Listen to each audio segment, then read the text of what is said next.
ارشاد فرماتے ہیں کہ من تعبد بغیر علم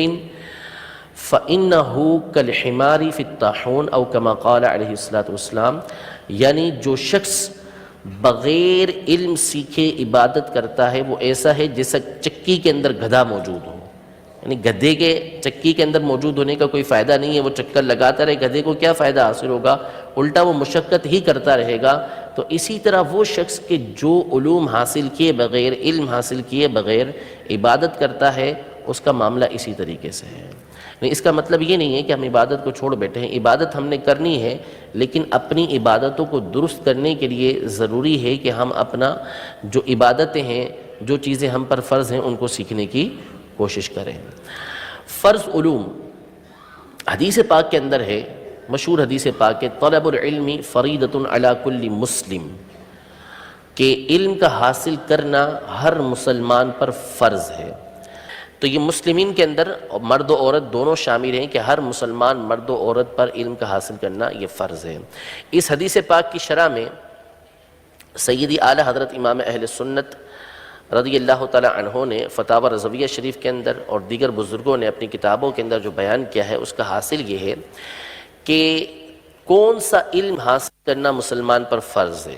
طلب العلم فریضۃ علی کل مسلم، کہ علم کا حاصل کرنا ہر مسلمان پر فرض ہے، تو وہ کون سا علم ہے کہ جس کا حاصل کرنا مسلمان پر فرض ہے؟ تو اس کو علم الحال کہتے ہیں، یعنی جو بندے کی موجودہ حالت ہے،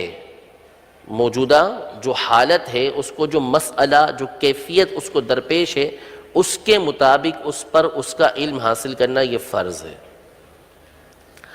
یعنی مثال کے طور پر علماء نے یہ بیان کیا کہ بندہ بالغ ہو گیا تو بالغ ہوتے ہی اس پر نماز فرض ہو جاتی ہے،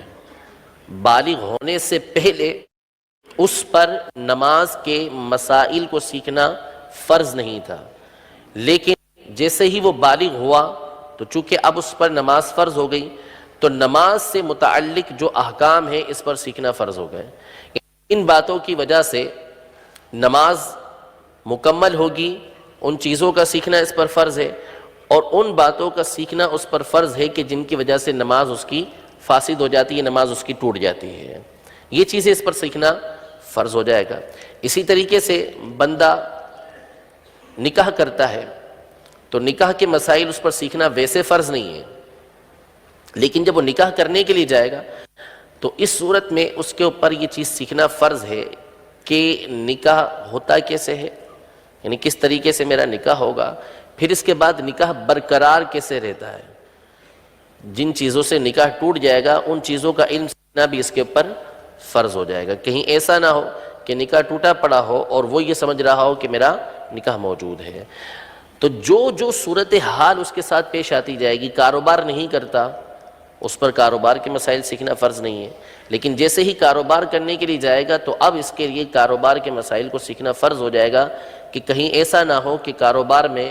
وہ کام کر بیٹھے کہ جس کی وجہ سے وہ حرام کے اندر پڑ جائے۔